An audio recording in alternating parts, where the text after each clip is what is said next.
Fala, leitores da Bíblia, como é que vocês estão? Bom ano novo para todos. Estamos aqui na primeira leitura do ano de 2024.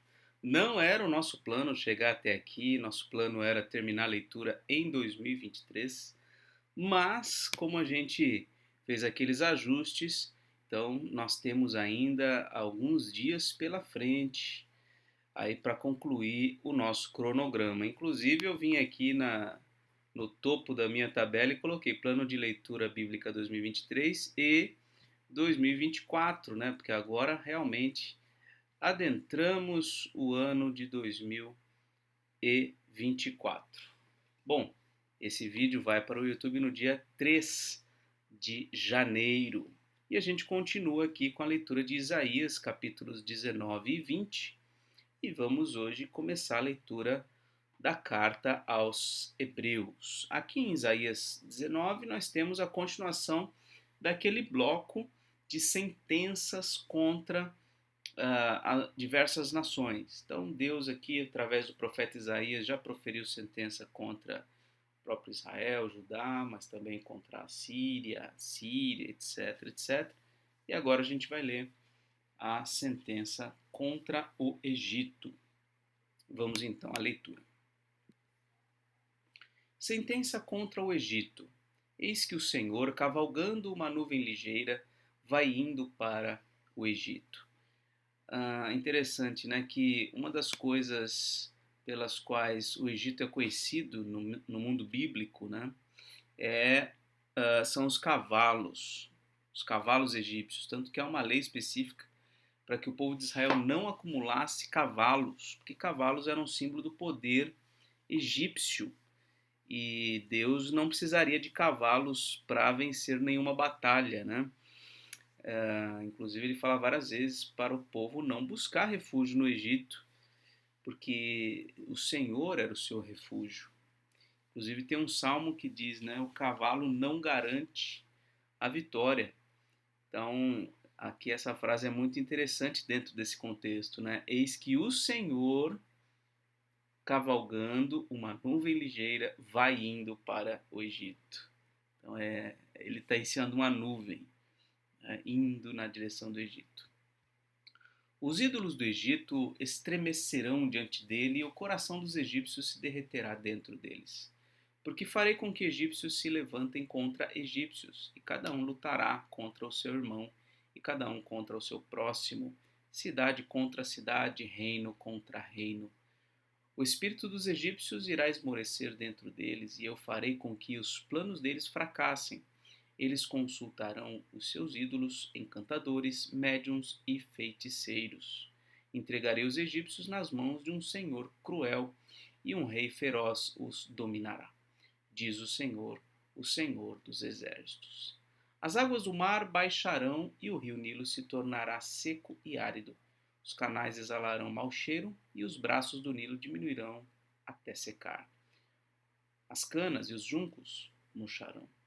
A relva que está junto ao Nilo, junto às suas margens, e tudo o que foi semeado junto dele secarão, serão lavados pelo vento e desaparecerão. O Nilo também é muito citado, o rio Nilo, porque também é bem significativo, né? A presença do rio cortando o Egito, né? Ali era garantia de prosperidade, do florescer das suas margens. Então, uma vez que o Nilo é atacado, está sendo atacado ali o coração do Egito, né? Como qualquer outro país, qualquer outra cidade, né? Por exemplo, sempre bem frajuto, né? Mas quando o Brasil sofre derrota numa Copa do Mundo, por exemplo, no Copa do Mundo do futebol, o nosso orgulho é atacado, porque nós somos conhecidos como o país do futebol, né? Então, quando nós sofremos derrota no futebol, isso para nós é muito significativo, até para quem não gosta de jogar bola como eu. Então, o Nilo, para os egípcios, era o símbolo do seu orgulho. O orgulho do país era ter o rio Nilo. Os pescadores gemerão e lamentarão todos os que lançam anzóis no rio, e os que estendem redes sobre as águas desfalecerão. Os que trabalham em linho fino e os que tecem pano de algodão ficarão decepcionados. Os seus homens importantes serão esmagados, e todos os que trabalham por salário andarão de alma entristecida. Na verdade, os príncipes de Zoan não têm juízo. Os sábios conselheiros de Faraó dão conselhos estúpidos. Como vocês podem dizer ao Faraó: sou filho de sábios, filho de antigos reis? Onde estão agora os seus sábios? Que eles agora lhe anunciem ou informem que o Senhor dos Exércitos determinou contra o Egito. Então, eles se orgulhavam também, né? Somos filhos de sábios, somos filhos de antigos reis. Mas, então, Deus está falando para eles, então manda eles dizerem o que o Senhor determinou contra o Egito. Os príncipes de Zoan perderam o juízo e os príncipes de Mênfis estão enganados. Os que são a pedra de esquina de suas tribos estão levando o Egito a andar errante.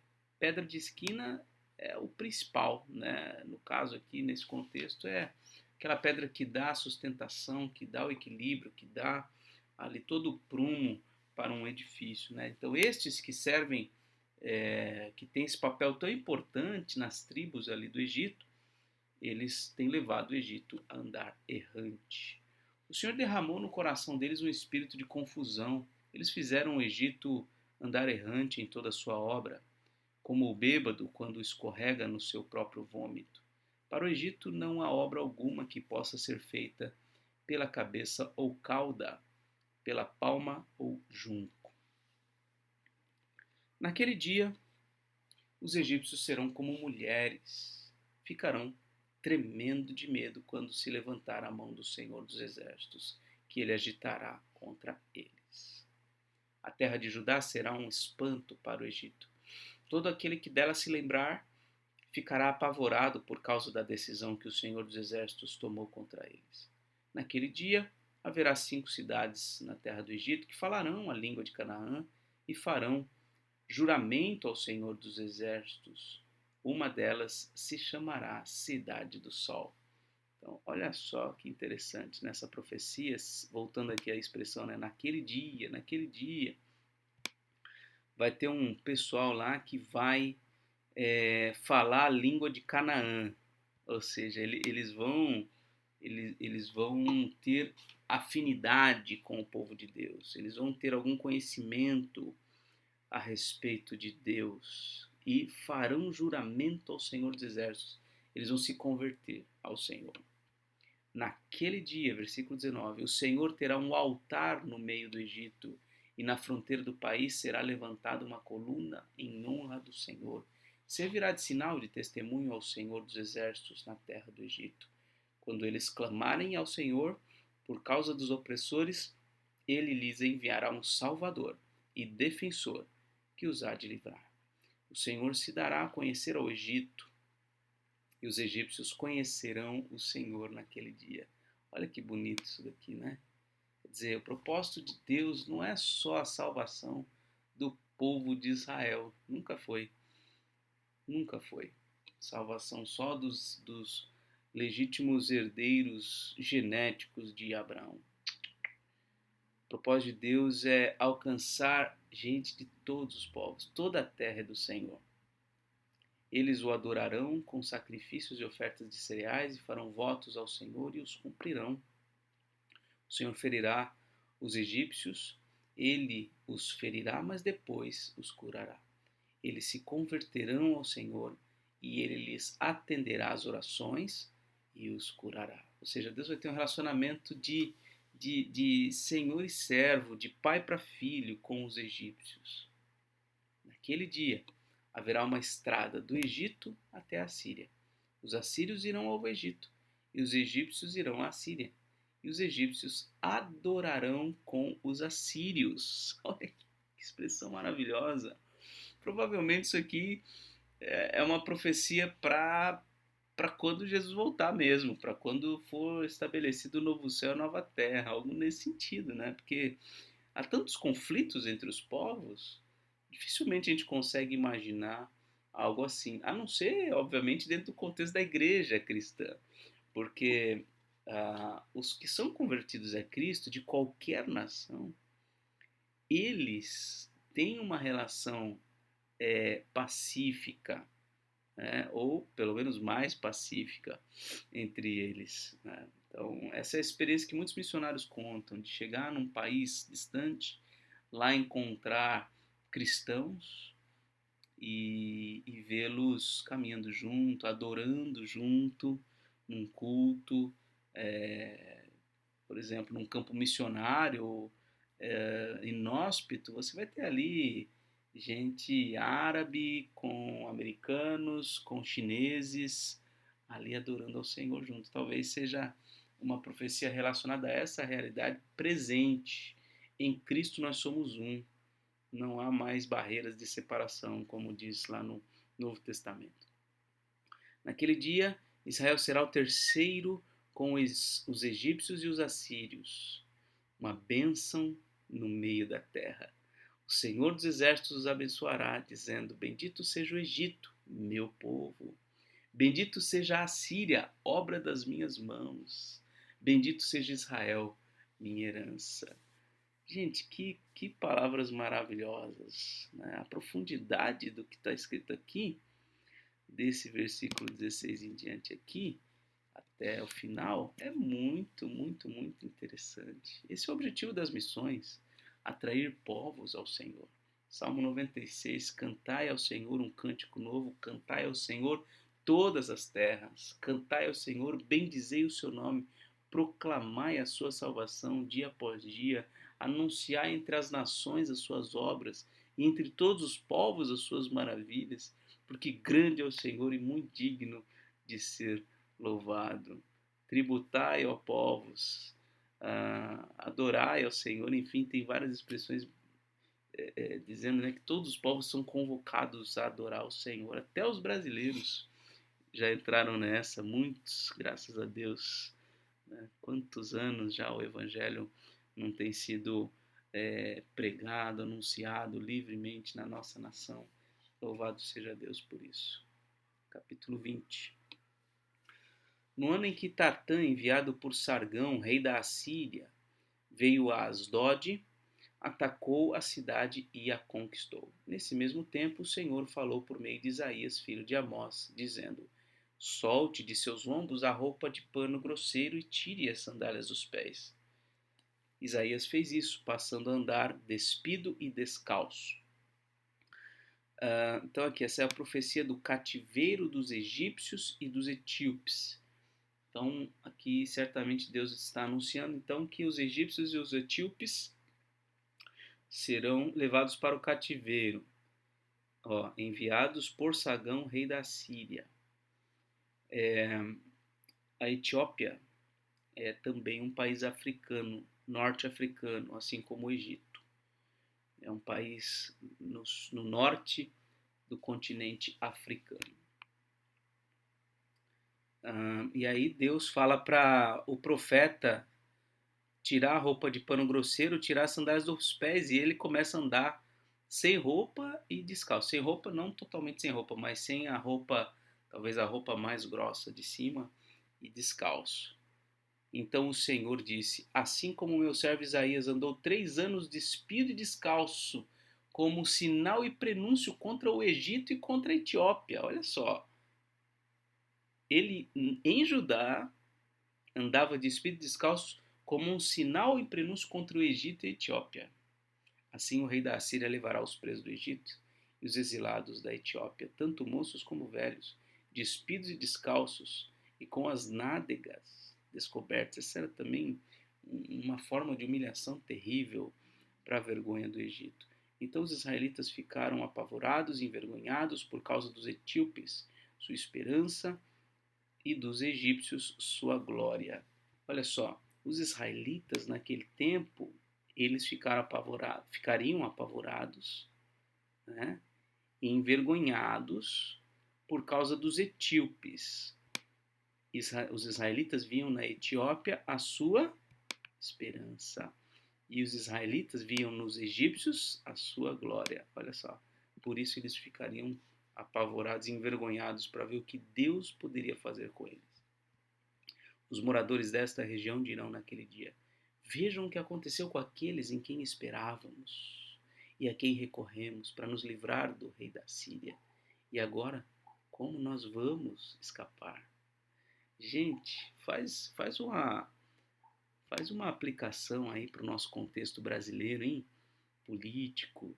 Olha só como isso aqui tem tudo a ver, tudo a ver, tudo a ver. Tudo a ver com o Brasil nos últimos anos, a gente querendo se livrar de um, se abraçando com o outro. E por eu estar de vermelho aqui, não me identifique com lado algum, por favor, tá?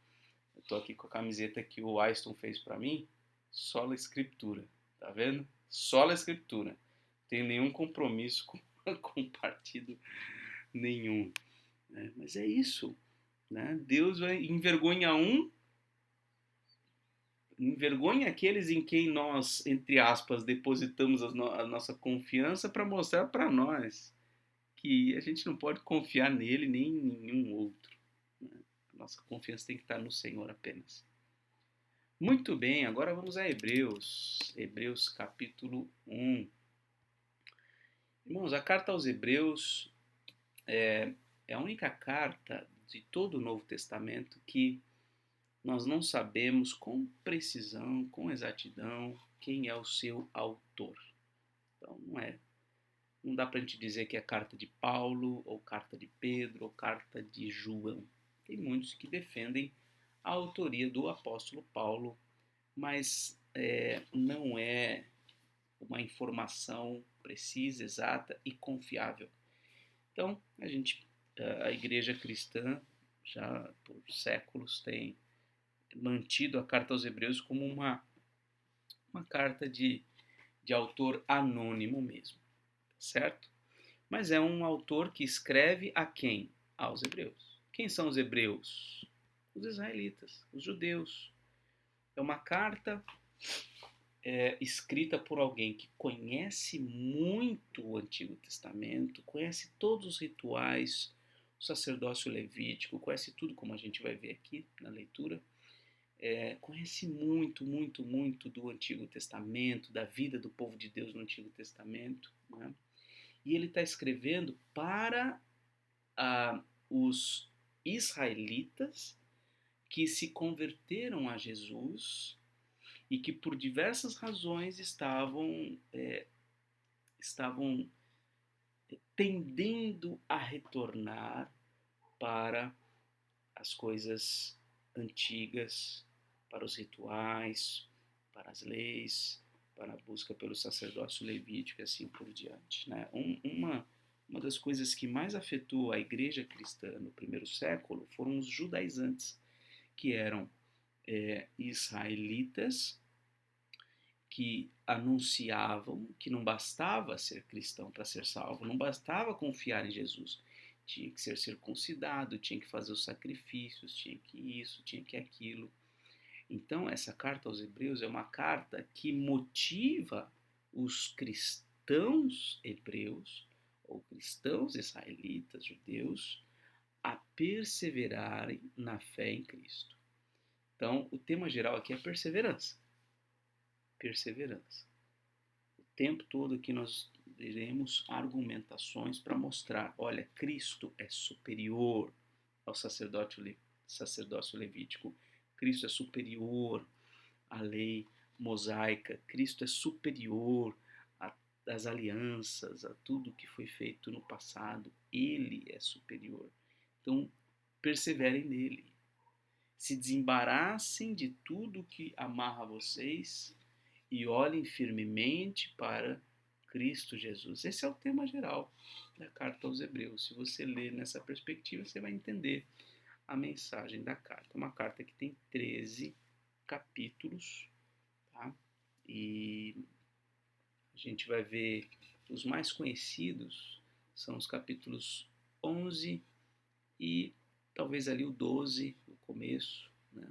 O capítulo 11 é a galeria da fé, onde nós temos ali a descrição de vários irmãos do Antigo Testamento que viveram pela fé.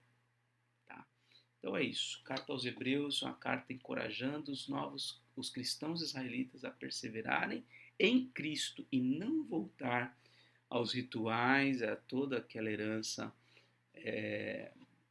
que apontava para Cristo. Uma vez que Cristo veio, todos aqueles sinais e sombras já não são necessários, porque nós temos conosco a realidade, nós temos o próprio Cristo conosco. Então vamos à leitura aqui de Hebreus capítulo 1. Antigamente Deus falou muitas vezes e de muitas maneiras aos pais pelos profetas. Olha só, Deus falava no passado. Mas nestes últimos dias nos falou pelo Filho. Ou seja, a nova revelação de Deus é superior à revelação antiga. Deus falava por meio de profetas, agora Deus fala pelo Filho, a quem constituiu o herdeiro de todas as coisas e pelo qual também fez o universo. O Filho é o agente da criação de todas as coisas. O Filho, que é o resplendor da glória de Deus e a expressão exata do seu ser, sustentando todas as coisas pela sua palavra poderosa, depois de ter feito a purificação dos pecados, assentou-se à direita da majestade nas alturas, tendo se tornado tão superior aos anjos, quanto herdou mais excelente nome do que eles. Então, nós vamos ver o tempo todo a superioridade de Cristo. A ideia de que ele é superior, de que ele é o máximo que nós poderíamos ter.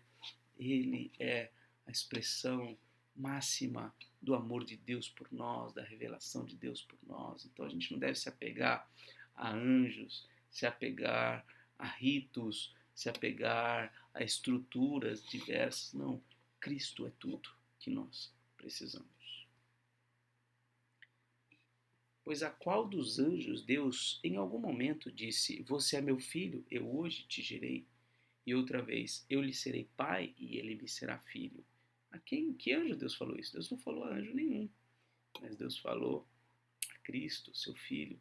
E novamente, ao introduzir o primogênito no mundo, diz: e todos os anjos o adorem.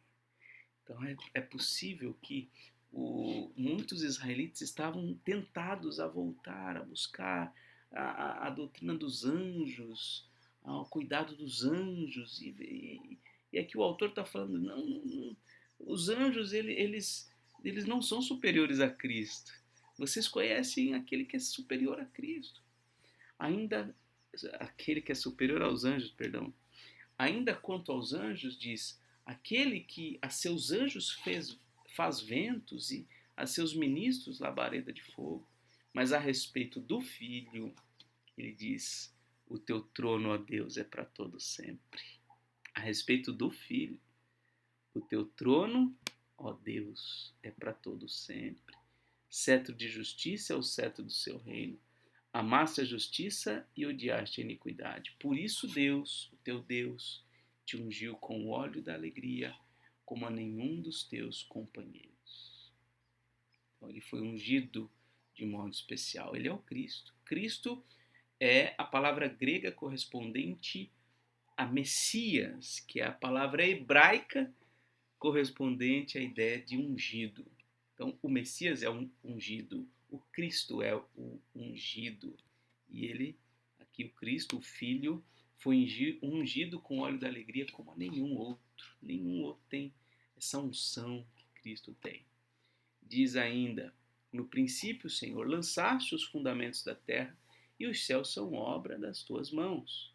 Eles perecerão, mas tu permaneces. Todos eles envelhecerão como veste. Como manto, tu os enrolarás, e como roupas serão igualmente mudados. Tu, porém, és o mesmo, e os teus anos jamais terão fim. Então, esse é o Senhor Jesus. Ele estava no princípio, ele lançou os fundamentos da terra, ele permanece para sempre, ele não muda, ele é eterno. Esse é o Cristo.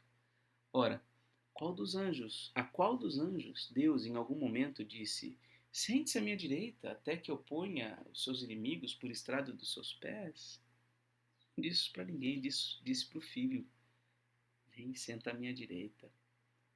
Não são todos eles espíritos ministradores enviados para serviço a favor dos que hão de herdar a salvação? Então, é isso, os anjos, eles têm um papel importante. São eles aqui, ó, versículo 14, eles são espíritos ministradores, eles estão a serviço dos que hão de herdar a vida eterna, a salvação e tal, ponto. Eles têm o trabalho deles, eles estão a serviço de Deus, mas eles não se igualam, nem se assemelham, nem estão aos pés de Cristo. Por isso aquela figura de uma batalha entre Cristo e Satanás é uma figura infantil tola, porque não existe batalha entre Cristo e Satanás. Satanás é um anjo caído, inferior, extremamente inferior em poder e glória em relação ao Filho. No Apocalipse nós vamos ver que Cristo vai vencer Satanás com um sopro. Não é maravilhoso isso? A gente tem a oportunidade de conhecer e desfrutar da companhia, da segurança, daquele que tem todo o poder, daquele que é o máximo. E às vezes a gente fica se agarrando em coisas tão inúteis e tão ridículas. Que Deus tenha misericórdia de nós e nos ajude a olhar para Cristo e conhecê-lo e amá-lo e tê-lo como aquilo que é de mais importante no universo para a nossa vida. Que a gente desenvolva o contentamento e a satisfação em tê-lo. Porque tê-lo é ter tudo. Tê-lo é ter tudo o que a gente precisa. Vamos orar? Senhor nosso Deus e Pai, te agradecemos pela leitura que pudemos fazer. Obrigado por começarmos o ano, Senhor, na Tua presença. Tua presença que traz conforto, refrigério, traz conselhos. Na Tua presença, ó Deus, nós somos instruídos e orientados. O Senhor é um Deus de amor que tem nos acolhido como filhos, tem nos recebido na Tua presença. Nós te louvamos e te adoramos. Venha o Teu reino sobre a nossa vida, Senhor. Ó Deus, te agradecemos pela leitura de Isaías, esses capítulos que lemos, a profecia contra o Egito e aquela parte final em que lemos sobre como gente de todas as nações, do Egito, da Síria, de Israel, de todos os cantos, se unem em adoração ao Senhor. Isso em parte já acontece, porque todos os que se voltam a Cristo como Senhor e Salvador, estes se tornam verdadeiros adoradores em que estão unidos pela fé, em um só corpo, uma só alma.